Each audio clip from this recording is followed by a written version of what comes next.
ये कहानी एक हाई स्कूल के इर्द गिर्द घूमती है। आज से करीब 30 साल पहले इसी स्कूल की छत से एक लड़की नीचे गिरकर मर जाती है। किसी का कहना था कि वो गलती से फिसल गई, तो कुछ लोगों का मानना था कि उसकी ही क्लास की लड़कियों ने उसे धक्का देकर नीचे गिरा दिया। लेकिन कोई पक्का सबूत नहीं मिला, इसलिए ये राज हमेशा के लिए राज ही बनकर रह गया। समय बीतता है, पूरे 30 साल गुजर जाते हैं। अब वो लड़कियां बड़ी हो चुकी हैं और उनके बच्चे भी उसी स्कूल में पढ़ने लगे हैं। लेकिन उनके साथ वापस लौटती है एक ऐसी डरावनी कहानी जिसे शायद वक्त भी दफना नहीं पाया। 30 साल बाद फिर उसी स्कूल की छत से एक और लड़की बिल्कुल उसी तरह नीचे गिरकर मर जाती है। 3 भी एक के बाद एक अजीब और डरावनी घटनाएं होने लगती हैं। किसी को समझ नहीं आता कि आखिर उनके साथ ऐसा क्यों हो रहा है। इसलिए सब मिलकर इस रहस्य की तह तक जाने का फैसला करते हैं। पुरानी फाइलें और रिकॉर्ड खंगालने पर उनके सामने ऐसे खौफनाक सच आते हैं कि उनकी रूह तक कांप जाती है। तब उन्हें एहसास होता है कि अब इस मुसीबत से बचकर निकलना लगभग नामुमकिन है। आज हम बात करेंगे साल 2024 में रिलीज हुई जापानी हॉरर फिल्म साना की, जिसने कम समय में ही काफ़ी पॉपुलैरिटी हासिल कर ली। इसका कॉन्सेप्ट बाकी हॉरर फिल्मों से काफ़ी अलग है और आज की वीडियो में हम इसका पूरा ब्रेकडाउन करने वाले हैं। तो दोस्तों, बिना टाइम पास किए शुरू करते हैं आज की कहानी की शुरुआत होती है 23 जून 1992 से। हमारी मुलाकात होती है फिल्म की सबसे रहस्यमयी लड़की साना से। किसी वजह से वो अपने स्कूल की छत पर अकेली खड़ी थी। साना बहुत शांत और इंट्रोवर्ट टाइप की लड़की थी। ऊपर से उसकी हरकतें भी इतनी अजीब थीं कि क्लास के बाकी बच्चे उसे थोड़ा ये लड़की ठीक तो है ना वाली नज़र से देखते थे। एक दिन उसकी क्लास की 3 लड़कियां उससे पूछती हैं कि आखिर वो हमेशा इतनी अजीब बातें क्यों करती रहती हैं और उन बातों का मतलब क्या होता है। लेकिन साना बिना एक शब्द बोले बस चुपचाप खड़ी रहती है। तभी अचानक तेज हवा का झोंका आता है। हवा इतनी जोरदार होती है कि सभी लड़कियां अपना संतुलन खोकर नीचे बैठ जाती हैं। लेकिन इतोई नाम की लड़की छत के बिल्कुल किनारे खड़ी थी। उसका बैलेंस बिगड़ जाता है और वो नीचे गिरने लगती है। बाकी लड़कियां तुरंत उसे पकड़ने दौड़ती हैं। बीच में साना भी खड़ी होती है। इतोई दोनों हाथों से साना के कंधे पकड़कर ऊपर आने की कोशिश कर रही थी। लेकिन तभी साना अपने चेहरे पर एक खौफनाक मुस्कान लाते हुए कहती है, मुझे तुम्हारी आखिरी चीख सुनने दो। बेचारी इतोई को कुछ समझ ही नहीं आता कि ये लड़की आखिर बोल क्या रही है। और अगले ही पल साना ज़बरदस्ती उसके हाथ अपने कंधों से हटा देती है। इतोई सीधा नीचे जा गिरती है और मौके पर ही उसकी मौत हो जाती है। बाकी लड़कियां अभी इस सदमे से बाहर भी नहीं निकल पाती कि देखते ही देखते साना भी छत से नीचे गिर जाती है। इस हादसे के बाद पूरे स्कूल में हड़कंप मच जाता है। कुछ लोग कहते हैं कि लड़की गलती से गिर गई होगी, जबकि कुछ लोगों को शक था कि बाकी लड़कियों ने मिलकर उसे धक्का दिया है। लेकिन जैसा अक्सर फिल्मों में होता है, न कोई गवाह मिलता है न कोई सबूत, और मामला वहीं ठंडा पड़ जाता है। इसके बाद कहानी सीधे 30 साल आगे बढ़ जाती है। अब हमारी मुलाकात होती है फिल्म की मेन कैरेक्टर हनका से। आज वो अपने बॉयफ्रेंड युमा का इंतजार कर रही थी। युमा ने कहा था कि उसके लिए एक स्पेशल सरप्राइज है। थोड़ी देर बाद युमा कार लेकर वहां पहुंच जाता है। लेकिन जैसे ही वो सड़क पार करके हनका की तरफ आने लगता है, अचानक एक तेज रफ्तार कार उसे जोरदार टक्कर मार देती है। टक्कर इतनी भयानक होती है कि युमा उड़कर सड़क किनारे लगे एक वेंडिंग मशीन के सामने जा गिरता है। हनका इतनी बुरी तरह घबरा जाती है कि कुछ सेकंड तक तो उसके पैर ही जैसे जमीन से चिपक जाते हैं। उसी वक्त पास में खड़ी एक स्कूल की लड़की युमा की मदद करने दौड़ती है। लेकिन जैसे ही वो उसके करीब पहुंचती है, उसे दिखाई देता है कि कोई अदृश्य काली ताकत युमा को धीरे धीरे वेंडिंग मशीन के नीचे घसीट रही है। इतने में हनका भी वहां पहुंच जाती है। दोनों मिलकर किसी तरह युमा को मशीन के नीचे से बाहर निकाल लेते हैं। लेकिन तभी हनका को महसूस होता है कि किसी ने उसका हाथ कसकर पकड़ रखा है। वो नीचे देखती है तो एक काला डरावना हाथ उसकी उंगलियां दबाए हुए था। हनका घबराकर तुरंत अपना हाथ छुड़ा लेती है और अगले ही पल उसे ऐसा महसूस होता है जैसे वो चीज़ अचानक वहां से गायब हो गई हो। लेकिन उस समय युमा की जान बचाना ज़्यादा ज़रूरी था, इसलिए वो इस अजीब घटना को वहीं भूल जाती है। कुछ दिन बाद युमा उस एक्सीडेंट से तो बच जाता है, लेकिन अभी भी अस्पताल में बेहोश पड़ा था। हनका हर वक्त उसके पास ही रहती है। इसी दौरान एक महिला कुछ बच्चों को लेकर युमा से मिलने आती है। तब पता चलता है कि युमा बचपन से अनाथ है। वो एक अनाथालय में बड़ा हुआ और आज भी वहीं रहता है। इतना ही नहीं, अब वो वहीं के बच्चों को पढ़ाता भी है। इसलिए वो बच्चे अपने युमा भैया के लिए गिफ्ट लेकर उसे देखने आए थे। कुछ देर बाद हनका भी उन बच्चों के साथ अनाथालय जाती है और युमा के कमरे में जाकर उसकी चीज़ें देखने लगती हैं। अगले दिन हनका एक स्कूल में पार्ट टाइम टीचर की नौकरी शुरू करती है। स्कूल के इंचार्ज मिस्टर नाकामुरा उसे पूरा स्कूल दिखाते हैं और बताते हैं कि अभी गर्मियों की छुट्टियां चल रही हैं। इस दौरान सिर्फ उन स्टूडेंट्स की एक्स्ट्रा क्लास होती है जो पढ़ाई में पीछे रह गए हैं यानी हनका का काम होगा उन बच्चों की पढ़ाई पूरी करवाना। इसके बाद मिस्टर नाकामुरा हितोमी नाम की एक लड़की को बुलाते हैं और कहते हैं कि वो हनका को पूरा स्कूल घुमा दे। जैसे ही हितोमी हनका को देखती है वो हैरान रह जाती है, क्योंकि यही वही लड़की थी जिसने युमा के एक्सीडेंट वाले दिन उसकी मदद की थी। दूसरी तरफ हनका भी उसे पहचान लेती है। थोड़ी देर बाद हितोमी हनका को क्लासरूम में लेकर जाती है। वहाँ हनका उसे बताती है कि युमा अब खतरे से बाहर है और धीरे धीरे ठीक हो रहा है।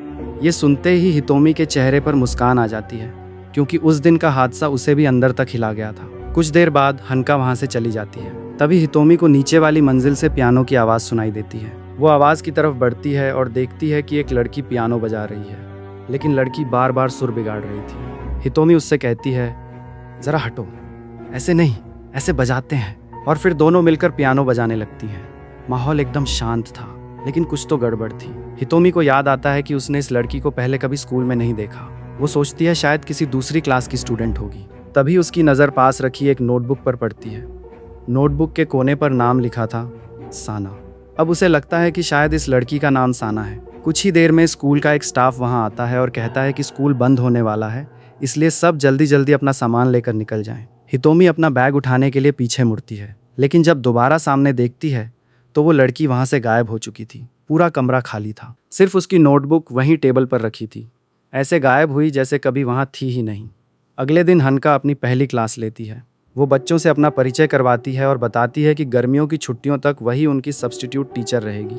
बच्चे भी थोड़ा हैरान हो जाते हैं, क्योंकि उन्हें पहले से किसी नई टीचर के आने की खबर नहीं थी। हनका सबको असाइनमेंट की शीट बांट रही होती है। तभी पीछे से हितोमी आवाज़ लगाती है, मैम, आपने एक स्टूडेंट को पेपर नहीं दिया।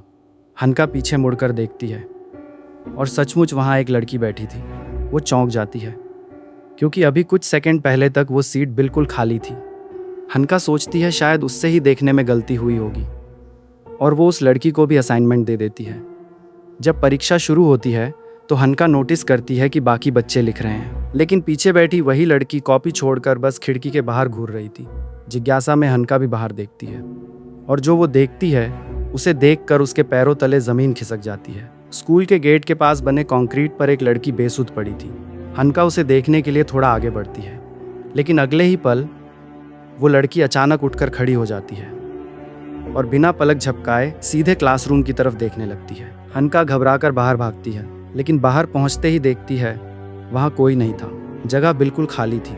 ऐसा लग रहा था जैसे अभी अभी उसकी आंखों के साथ किसी ने खेल खेल दिया हो। इधर हितोमी पीछे बैठी उसी लड़की को पहचान लेती है। यही वही लड़की थी जिसे उसने कल पियानो बजाते देखा था। वो अपने बैग से उसकी छोड़ी हुई नोटबुक निकालती है और मुस्कुराकर कहती है, ये लो, तुम्हारी नोटबुक, तुम्हारा नाम साना है ना। लड़की हल्का सा मुस्कुराती है और चुपचाप नोटबुक ले लेती है, लेकिन असाइनमेंट लिखने की बजाय वो उसी नोटबुक में कुछ लिखने लगती है।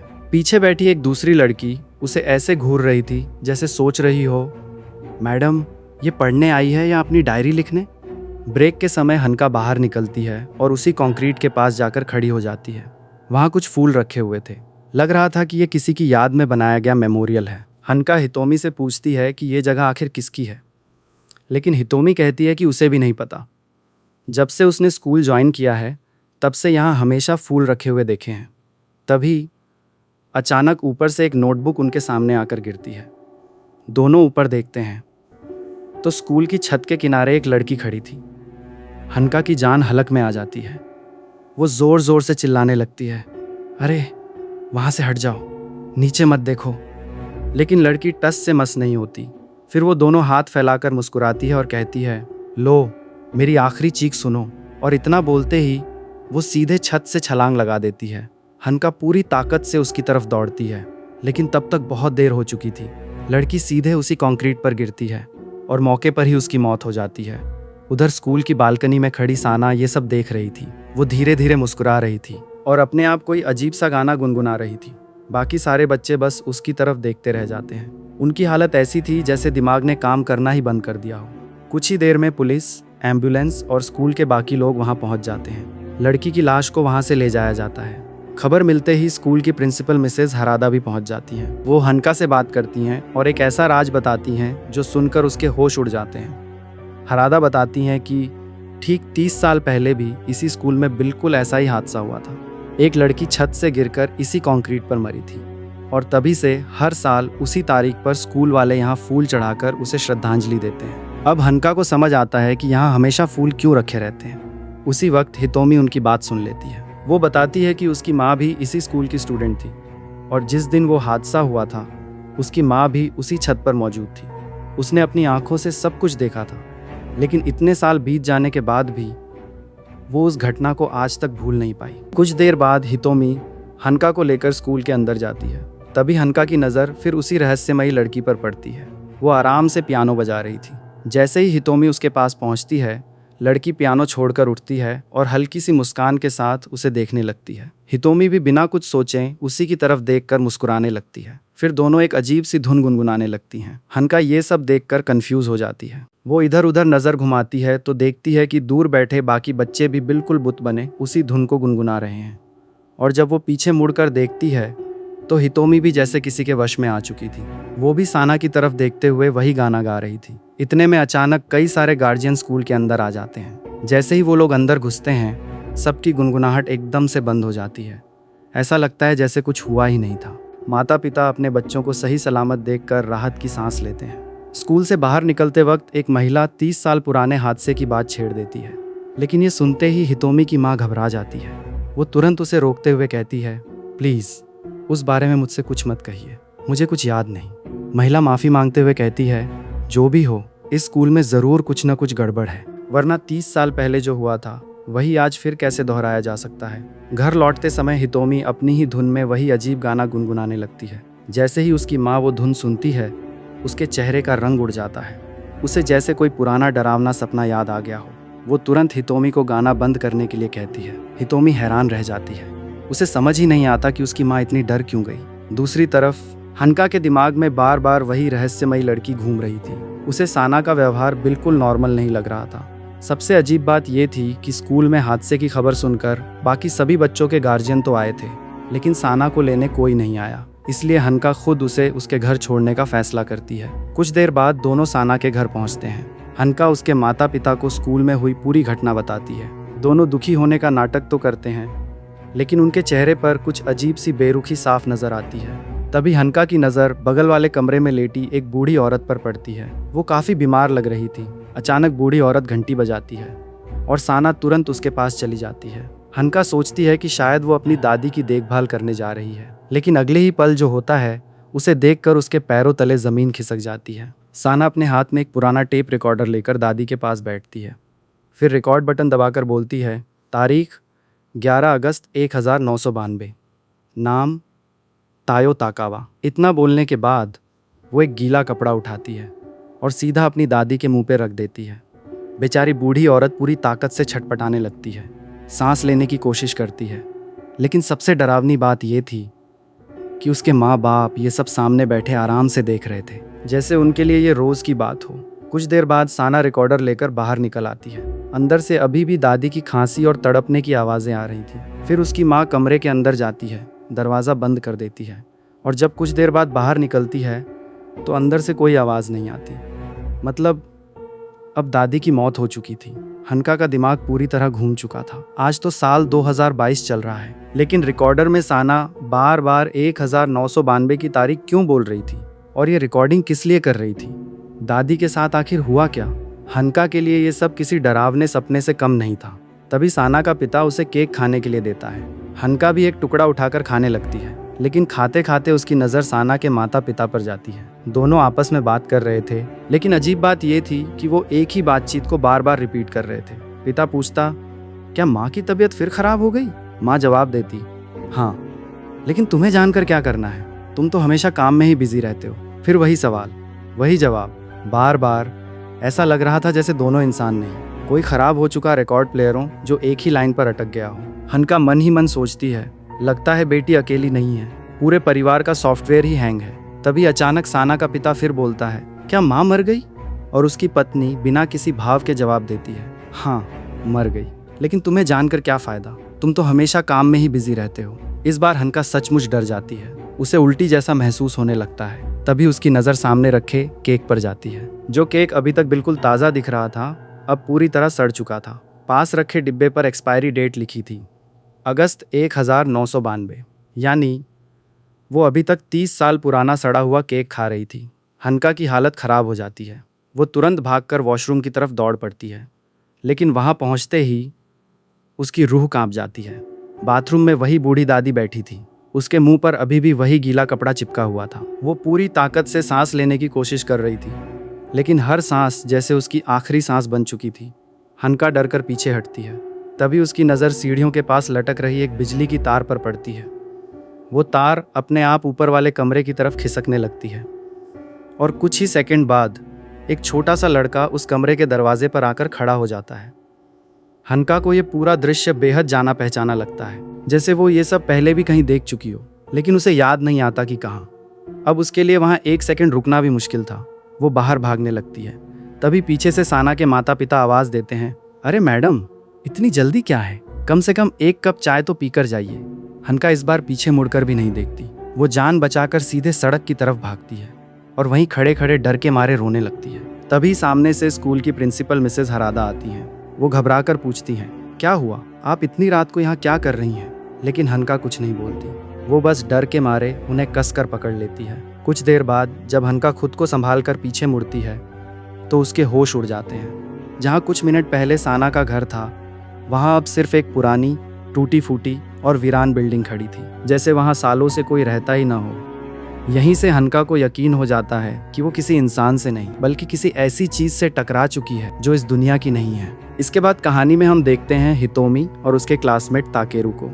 पिछली घटनाओं के बाद दोनों के मन में अब एक ही सवाल घूम रहा था, आखिर इस स्कूल के साथ 30 साल पहले क्या हुआ था और क्यों वही डरावनी घटना दोबारा शुरू हो गई। इस रहस्य का पता लगाने के लिए दोनों स्कूल के पुराने रिकॉर्ड और इतिहास के बारे में जानकारी जुटाने लगते हैं। तभी ताकेरू अपनी माँ के स्कूल टाइम का एक पुराना फोटो एल्बम लेकर आता है। दोनों बैठकर उस एल्बम को ध्यान से देखने लगते हैं। वो एक एक करके उन सभी स्टूडेंट्स की तस्वीरें देखने लगते हैं जो 30 साल पहले इस स्कूल में पढ़ते थे। तभी अचानक हितोमी की नज़र एक फ़ोटो पर जाकर रुक जाती है।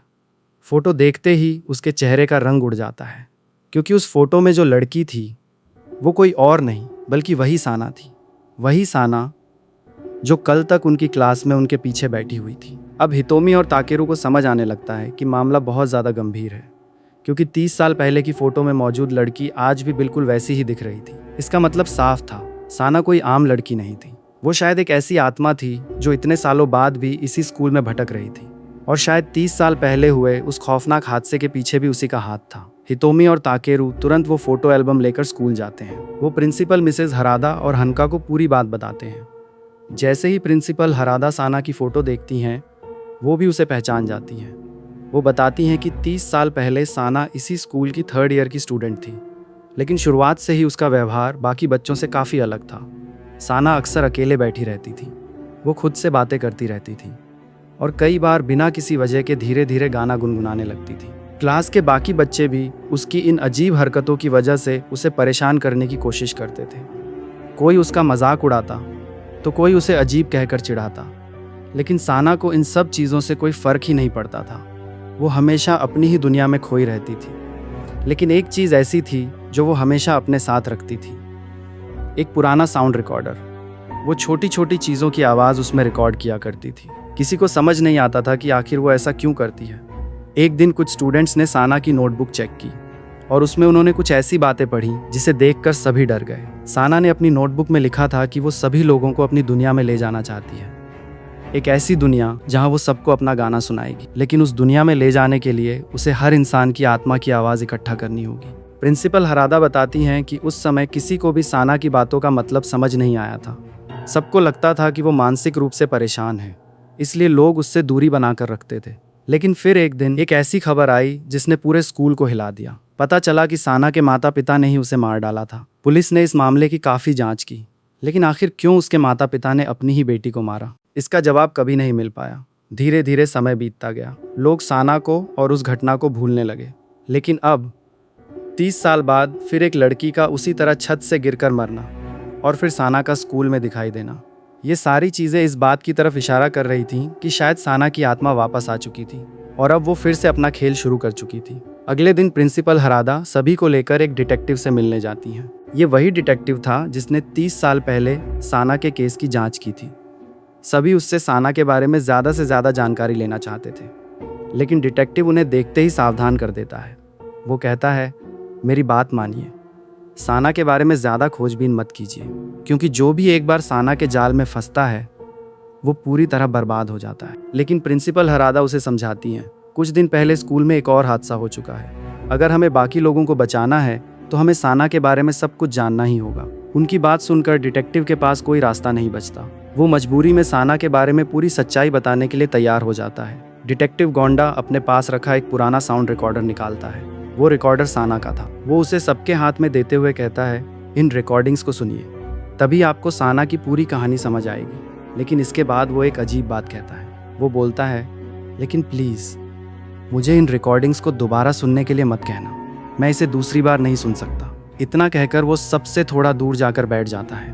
अब प्रिंसिपल, हरादा, हनका और बाकी लोग गाड़ी के अंदर बैठते हैं और साना की रिकॉर्डिंग सुनना शुरू करते हैं। लेकिन उन्हें अंदाज़ा नहीं था कि इन रिकॉर्डिंग्स में जो कुछ छुपा है वो सुनने के बाद शायद उनकी सोच हमेशा के लिए बदलने वाली है। डिटेक्टिव गोंडा की बात सुनने के बाद सभी लोग गाड़ी के अंदर बैठकर साना के साउंड रिकॉर्डर की रिकॉर्डिंग सुनना शुरू करते हैं। लेकिन शुरू करने से पहले यहाँ बता देना ज़रूरी है कि आगे की रिकॉर्डिंग्स में काफ़ी डरावनी और परेशान करने वाली बातें सामने आने वाली थी। तो अब सबको समझ आने वाला था कि आखिर साना कौन थी और वो ये सब क्यों कर रही थी। पहली रिकॉर्डिंग शुरू होती है। तारीख थी 23 जून 1992, यानी वही दिन जिस दिन साना की क्लासमेट इतोई की मौत हुई थी। रिकॉर्डिंग में सुनाई देता है कि साना स्कूल की छत पर मौजूद है और कुछ ही देर बाद वही घटना दोबारा उनकी आंखों के सामने आ जाती है। साना इतोई को छत से धक्का देती है। इतोई जब नीचे गिरने लगती है तो डर के मारे उसके मुंह से जो आखिरी चीख निकलती है, साना उसी चीख की आवाज़ को अपने रिकॉर्डर में कैद कर लेती है। अब सबको समझ आता है कि साना अपनी डायरी में आत्मा की आवाज़ इकट्ठा करने की बात आखिर किस चीज़ के लिए कर रही थी। असल में साना का मतलब था, जब कोई इंसान मरने वाला होता है उस वक्त उसके अंदर से जो आखिरी डर और दर्द भरी चीख निकलती है वही उसकी नज़र में आत्मा की आवाज़ थी और साना उसी आवाज़ को जमा कर रही थी। अब वो दूसरी रिकॉर्डिंग सुनते हैं।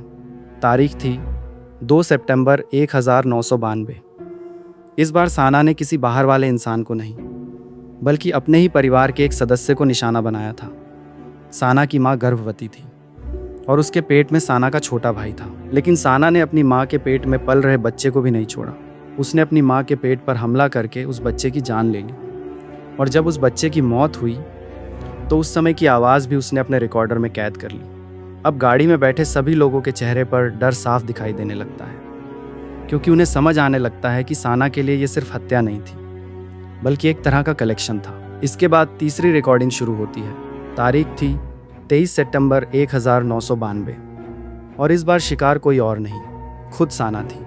लेकिन जिस तरीके से उसने अपनी मौत को रिकॉर्ड किया वो सुनकर वहाँ मौजूद हर इंसान के होश उड़ जाते हैं। साना अपने कमरे में जाती है, दरवाज़ा अंदर से बंद कर लेती है और एक बिजली की तार को कमरे के बाहर की तरफ निकाल देती है। उसके माता पिता जब ये देखते हैं तो वो उससे पूछते हैं, ये तार बाहर क्यों निकली हुई है? अंदर से साना की आवाज़ आती है, शायद तार किसी तरह टूटकर बाहर आ गई है, मैं दरवाज़ा नहीं खोल पा रही हूँ, आप लोग इसे खींचकर मुझे बाहर निकाल दो। बेचारे उसके माता पिता को ज़रा भी अंदाज़ा नहीं था कि वो अपनी ही बेटी के बनाए हुए जाल में फंस चुके हैं। साना की बात मानकर उसके माता पिता पूरी ताकत लगाकर उस तार को खींचने लगते हैं, लेकिन उन्हें नहीं पता था कि अंदर क्या हो रहा है। असल में साना ने वही तार अपने गले में लपेट रखी थी।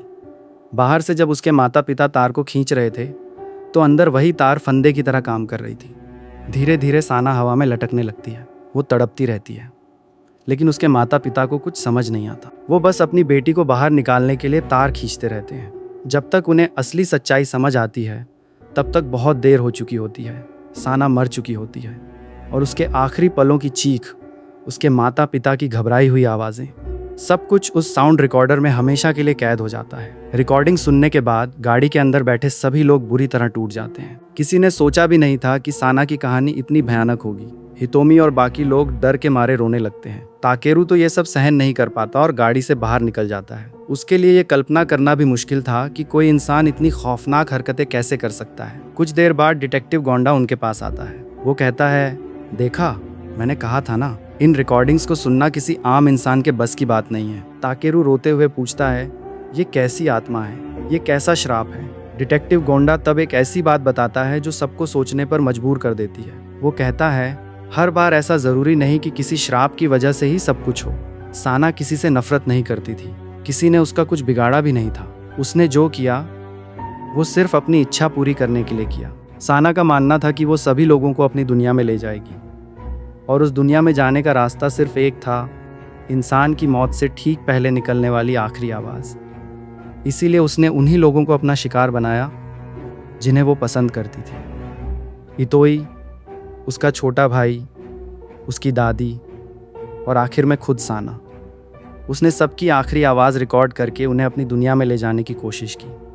तभी अचानक साउंड रिकॉर्डर में एक नई रिकॉर्डिंग चलने लगती है। सब लोग हैरान रह जाते हैं क्योंकि ये रिकॉर्डिंग साल 2024 की थी, यानी अभी की। रिकॉर्डिंग में वही आवाज़ थी जब युमा का एक्सीडेंट हुआ था। उस हादसे के वक्त युमा की आखिरी चीख रिकॉर्डर में साफ सुनाई दे रही थी। डिटेक्टिव गोंडा ये सुनकर घबरा जाता है। वो कहता है, ये कैसे हो सकता है? ये रिकॉर्डिंग तो पहले यहाँ थी ही नहीं, फिर ये आई कहाँ से? अब हनका के मन में सबसे बड़ा सवाल उठता है। वो डिटेक्टिव से पूछती है, अगर ये सच है तो साना वापस क्यों आई है और अब वो मेरे बॉयफ्रेंड युमा को क्यों मारना चाहती है? डिटेक्टिव गोंडा के पास भी इस सवाल का कोई जवाब नहीं था। वो सिर्फ इतना कह पाता है, मुझे माफ़ कीजिए, लेकिन इसका जवाब मुझे भी नहीं पता। इसके बाद के कुछ दिनों में हालात और भी ज़्यादा ख़राब होने लगते हैं। एक एक करके लोग साना का शिकार बनने लगते हैं। स्कूल की प्रिंसिपल मिसेस हरादा, मिस्टर मासुको, ताकीरी और कई दूसरे लोग। साना सबको अलग अलग तरीक़ों से अपने जाल में फंसाकर ख़त्म कर देती है। कभी वो लोगों को डराकर उनके सामने आती है, तो कभी ऐसी चाल चलती है कि सामने वाला खुद उसके बनाए जाल में फंस जाता है। धीरे धीरे स्कूल के लगभग सभी लोग साना की वजह से अपनी जान गंवा देते हैं। अब आखिर में सिर्फ 2 लोग बचते हैं, हनका और हितोमी। एक दिन हितोमी की माँ हनका के पास आती है। उसके चेहरे पर डर साफ दिखाई दे रहा था। वो हनका से कहती है, मेरी बेटी हितोमी के साथ कुछ अजीब हो रहा है। वो भी अब बार बार अपने आप वही गाना गुनगुनाने लगी है। प्लीज़ मेरी बेटी को साना से बचा लीजिए। लेकिन हनका खुद भी क्या कर सकती थी? अब तक जो कुछ हुआ था उसके सामने वो भी खुद को बेबस महसूस कर रही थी। उसके पास भी साना को रोकने का कोई तरीका नहीं था। एक दिन हनका अकेले बैठकर वही पुरानी रिकॉर्डिंग्स दोबारा सुन रही होती है। तभी अचानक उसके दिमाग में एक बात आती है। उसे याद आता है कि जब वो पहली बार साना के घर गई थी तब उसने अपनी आंखों से वहाँ बहुत सारी अजीब चीज़ें देखी थी। उसने साना की दादी के साथ हुई घटना देखी थी। उसने देखा था कि कैसे साना ने दादी के मुंह पर कपड़ा रखा था, और जब वो वहाँ से भाग रही थी तब उसने ऊपर वाले कमरे से बाहर आती हुई बिजली की तार भी देखी थी। लेकिन एक चीज़ ऐसी थी जिसका जवाब अभी तक उसे नहीं मिला था। उसे याद आता है कि उस दिन साना के घर से निकलते वक्त उसने ऊपर वाले कमरे के पास एक छोटा बच्चा देखा था, लेकिन रिकॉर्डिंग्स में उस बच्चे के बारे में कहीं भी कोई जानकारी नहीं थी। वो सोचने लगती है, आखिर वो बच्चा कौन था? तभी उसे एक और बात याद आती है। युमा के एक्सीडेंट के बाद जब वो उसके कमरे में गई थी तो वहाँ उसे एक ड्राइंग बुक मिली थी। उसमें एक सीढ़ी की तस्वीर बनी हुई थी। हनका तुरंत युमा के कमरे की तरफ जाती है। वो ड्राइंग बुक ढूंढती है और जब उसे खोलती है तो वही सीढ़ी वाली तस्वीर फिर से दिखाई देती है। अब हनका युमा की बचपन की एक फ़ोटो देखती है और इस बार उसे सब कुछ साफ समझ आने लगता है। जिस बच्चे को उसने साना के घर में देखा था वो कोई और नहीं बल्कि युमा था। युमा असल में साना का छोटा भाई था। अब हनका तुरंत अनाथालय की देखभाल करने वाली महिला से युमा के बारे में पूछती है। वो महिला हनका को लेकर उस पुराने घर में जाती है। वहाँ पहुंचकर वो हनका की मुलाकात युमा के माता पिता से करवाती है। युमा के पिता अभी भी बिल्कुल सामान्य थे, लेकिन उसकी माँ उस पुराने हादसे के बाद पूरी तरह मानसिक रूप से टूट चुकी थी। वो उस घटना के बाद कभी पहले जैसी नहीं हो पाई, इसलिए युमा के माता पिता उसकी देखभाल करने की हालत में नहीं थे। इसी वजह से युमा को बचपन से अनाथालय में पाला गया। अब हनका को समझ आ जाता है कि आखिर साना युमा को क्यों मारना चाहती है, क्योंकि युमा सिर्फ एक इंसान नहीं था, वो साना का अपना भाई था। इसके बाद हनका उस जगह जाती है जहाँ युमा का एक्सीडेंट हुआ था। वो उसी वेंडिंग मशीन के पास जाती है और उसके नीचे हाथ डालकर कुछ ढूंढने लगती है। कुछ देर बाद उसके हाथ में एक बॉक्स लगता है। वो बॉक्स खोलती है और अंदर देखकर हैरान रह जाती है। उसमें एक एंगेजमेंट रिंग थी। अब हनका को समझ आता है कि युमा ने उसे उस दिन वहाँ क्यों बुलाया था। वो उसे प्रपोज करने वाला था। वो जगह उसके लिए सिर्फ एक एक्सीडेंट वाली जगह नहीं थी, बल्कि उनकी ज़िंदगी के सबसे खास पल की जगह बनने वाली थी। दूसरी तरफ हितोमी पर साना का असर और ज़्यादा बढ़ता जा रहा था। साना धीरे धीरे उसे अपने कंट्रोल में ले लेती है और फिर उसे अपने साथ एक सुनसान पुरानी बिल्डिंग की तरफ ले जाती है। हितोमी बिना किसी विरोध के उस बिल्डिंग के अंदर चली जाती है। सब कुछ देखकर साफ लग रहा था कि अब हितोमी भी साना का अगला शिकार बनने वाली है। इधर हनका समझ जाती है कि अगर उसे युमा को बचाना है तो अब उसे खुद साना का सामना करना ही होगा। वो सीधे उसी पुरानी बिल्डिंग के अंदर चली जाती है। सीढ़ियों के नीचे खड़े होकर वो ज़ोर ज़ोर से साना को आवाज़ लगाने लगती है, लेकिन साना वहाँ नहीं आती, बल्कि उसके सामने एक छोटा बच्चा दिखाई देता है। वो बच्चा कोई और नहीं, छोटा युमा था। और उसी समय साना की आवाज़ गूंजती है। वो अपने रिकॉर्डर में बोलती है, 27 जुलाई 2024, नाम युमा। हनका समझ जाती है कि अब साना क्या करने वाली है। वो पूरी ताकत से चिल्लाती है, खबरदार, उसे छोड़ दो, जब तक मैं जिंदा हूं तुम युमा को नहीं ले जा सकती। लेकिन तभी एक और डरावना नज़ारा सामने आता है। कमरे से हितोमी बाहर निकलती है। उसकी गर्दन में बिजली की तार लिपटी हुई थी और उसी तार से एक साउंड रिकॉर्डर लटक रहा था। वो धीरे धीरे हनका के पास आती है और कहती है, मैडम, मेरी आखिरी आवाज़ सुनिए। इतना बोलकर वो वापस कमरे के अंदर चली जाती है। हनका भी उसके पीछे पीछे अंदर चली जाती है। लेकिन अंदर जाकर जब वो पीछे मुड़ती है तो उसके होश उड़ जाते हैं। हितोमी तार से लटकी हुई थी। ऐसा लग रहा था कि अब कुछ ही पलों में उसकी जान जाने वाली है। तभी साना उसके पास आती है, रिकॉर्डर ऑन करती है और बोलना शुरू करती है, 27 जुलाई 2024। लेकिन इससे पहले कि वो हितोमी का नाम बोल पाती, हनका अचानक जोर से चीखती है और अपना नाम बोल देती है। और उसी पल सब कुछ बदल जाता है। जैसे ही हनका अपना नाम चिल्लाती है, अचानक पूरा माहौल बदल जाता है। एक पल में वो और हितोमी उस पुरानी बिल्डिंग से गायब होकर सीधे स्कूल की छत पर पहुंच जाते हैं। सब कुछ इतनी तेजी से होता है कि किसी को समझ ही नहीं आता कि आखिर हुआ क्या है। कुछ देर बाद हितोमी को होश आता है। वो धीरे धीरे अपनी आंखें खोलती है और चारों तरफ देखने लगती है। फिर उसकी नज़र हनका पर पड़ती है। लेकिन हनका उस समय स्कूल की छत की दीवार से नीचे लटकी हुई थी।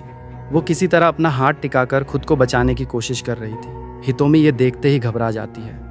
वो तुरंत दौड़कर हनका को बचाने की कोशिश करती है। वो पूरी ताकत लगाती है, लेकिन अकेले उसके लिए हनका को ऊपर खींचना नामुमकिन था। तभी अचानक 30 साल पहले मरी हुई वो दोनों लड़कियों की आत्माएं वहां दिखाई देती हैं। वो दोनों हितोमी की मदद करने लगती हैं ताकि हनका को ऊपर खींचा जा सके। लेकिन तभी अचानक कुछ अजीब होता है। हितोमी का चेहरा बदलने लगता है। उसकी आंखों और चेहरे के हाव भाव पूरी तरह बदल जाते हैं और कुछ ही सेकंड में वहाँ हितोमी नहीं बल्कि साना दिखाई देने लगती है। अब साफ हो चुका था कि साना ने पूरी तरह हितोमी के शरीर पर कब्जा कर लिया था। साना एक डरावनी मुस्कान के साथ हनका की तरफ देखती है और कहती है, मुझे तुम्हारी आखिरी चीख सुनाओ। इतना बोलकर साना हनका के हाथों को अपने कंधे से हटाने लगती है। हनका का सहारा छूट जाता है और वो नीचे गिरने लगती है। लेकिन तभी अचानक कुछ ऐसा होता है जिसकी किसी को उम्मीद नहीं थी। दोनों तरफ से दो आत्माएं वहां आ जाती हैं। एक थी युमा की आत्मा और दूसरी थी हितोमी की माँ की आत्मा। दोनों मिलकर हनका को गिरने से बचा लेते हैं। लेकिन अभी भी साना को रोकना बाकी था। तभी पीछे से एक और आत्मा वहां आती है। वो थी साना की अपनी माँ की आत्मा। वो आगे बढ़ती है और साना के बालों को पकड़कर जोर से खींचती है। साना की आत्मा हितोमी के शरीर से बाहर निकलने लगती है और आखिरकार साना का कब्जा खत्म हो जाता है। युमा, हितोमी और बाकी आत्माओं की मदद से हनका को सुरक्षित बचा लिया जाता है। इसके बाद अगला सीन दिखाया जाता है। आखिरकार युमा को होश आ जाता है। वो अस्पताल के बेड पर आंखें खोलता है, धीरे धीरे उठकर बैठता है। तभी कमरे में हनका आती है। युमा को जिंदा देखकर उसकी आंखों में आंसू आ जाते हैं। वो तुरंत जाकर उसे गले लगा लेती है। ऐसा लग रहा था कि आखिरकार उन्होंने साना के डर से छुटकारा पा लिया है। कुछ दिन बाद स्कूल की गर्मियों की छुट्टियां खत्म हो चुकी थीं और अब सभी बच्चे वापस क्लास में लौट चुके थे। स्कूल का माहौल फिर से पहले जैसा हो गया था। बच्चों की हंसी, शोर और क्लास की हलचल से ऐसा लग रहा था जैसे स्कूल में फिर से जान वापस आ गई हो। लेकिन हनका एक चीज़ नोटिस करती है। हितोमी अभी भी बिल्कुल पहले जैसी नहीं थी। उसका ध्यान किसी चीज़ में नहीं था। वो बस चुपचाप खिड़की के बाहर उसी कंक्रीट वाली जगह को देखती रहती थी। कुछ देर बाद हितोमी उसी जगह जाती है जहां साना और 30 साल पहले मरी हुई लड़की की याद में फूल रखे जाते थे। वो मेमोरियल के सामने चुपचाप खड़ी रहती है। हनका सोचती है कि शायद साना के साथ हुई सारी घटनाओं के बाद हितोमी अभी भी डरी हुई है, इसलिए वो भी उसके पास जाकर चुपचाप खड़ी हो जाती है। कुछ देर बाद युमा भी वहाँ पहुँचता है और वो भी बिना कुछ बोले मेमोरियल के सामने सिर झुकाकर खड़ा हो जाता है। हनका हैरान होती है। उसे समझ नहीं आता कि युमा यहाँ क्यों आया है, क्योंकि इस पूरे मामले से उसका कोई सीधा संबंध नहीं था। तभी युमा अपनी जेब से कुछ निकालता है। वो वही एंगेजमेंट रिंग थी जो हनका को वेंडिंग मशीन के नीचे मिली थी। युमा उस रिंग को हाथ में पकड़कर काफ़ी देर तक उदास नज़रों से देखता रहता है। उसकी आंखों में दर्द साफ दिखाई दे रहा था। फिर वो धीरे से रिंग को वापस बॉक्स में रखता है और वहाँ से चला जाता है। हनका ये सब देखकर पूरी तरह कंफ्यूज हो जाती है। उसके मन में कई सवाल आने लगते हैं। युमा उससे बिना कुछ बोले क्यों चला गया? वो रिंग युमा के पास पहुंची कैसे? उसे अच्छी तरह याद था कि वेंडिंग मशीन के नीचे से रिंग मिलने के बाद उसने उसे अपनी उंगली में पहना था। फिर अब वो रिंग उसके पास क्यों नहीं थी? कुछ भी समझ नहीं आ रहा था। सब कुछ जैसे धीरे धीरे उसके हाथों से निकल रहा था। तभी हनका की नज़र सामने रखे फूलों पर पड़ती है। उन फूलों के ऊपर एक छोटा सा नोट रखा था। हनका उसे उठाकर पढ़ती है और जैसे ही वो पढ़ती है उसके होश उड़ जाते हैं। उस पर लिखा था, रेस्ट इन पीस मैडम हनका। हनका पूरी तरह सदमे में आ जाती है। अब उसे कुछ कुछ समझ आने लगता है। उसे उस दिन की बात याद आती है जब साना हितोमी को मारने वाली थी। साना रिकॉर्डर में हितोमी का नाम बोलने ही वाली थी, लेकिन उसी वक्त हनका ने हितोमी को बचाने के लिए अपना नाम चिल्ला दिया था और इसी वजह से हितोमी बच गई। लेकिन साना का अगला शिकार हनका बन गई। अब हनका को सबसे बड़ा सच पता चलता है। वो उस दिन ही मर चुकी थी। इतने दिनों से वो खुद भी नहीं जानती थी कि वो जिंदा नहीं है। वो अब तक एक आत्मा बनकर सबके बीच घूम रही थी, अपने प्यार, अपने अधूरे सपने और युमा को बचाने की कोशिश में। ये सच्चाई समझते ही हनका डर और दर्द से चीख उठती है और इसी के साथ फिल्म की कहानी खत्म हो जाती है। तो दोस्तों, ये थी फिल्म साना 2024 की पूरी कहानी। मुझे पर्सनली ये फिल्म काफ़ी अलग लगी क्योंकि इसका हॉरर सिर्फ डराने के लिए नहीं था, बल्कि इसके पीछे एक अलग तरह का इमोशनल एंगल भी था। बाकी जापानी हॉरर फिल्मों की तरह इसमें भी रहस्य और डर था, लेकिन इसका कॉन्सेप्ट काफ़ी यूनिक था। उम्मीद है आपको ये एक्सप्लेनेशन पसंद आया होगा। अगर वीडियो अच्छा लगा हो तो लाइक ज़रूर करें और चैनल को सब्सक्राइब करना ना भूलें। आज के लिए बस इतना ही। फिर मिलेंगे एक और नई कहानी के साथ।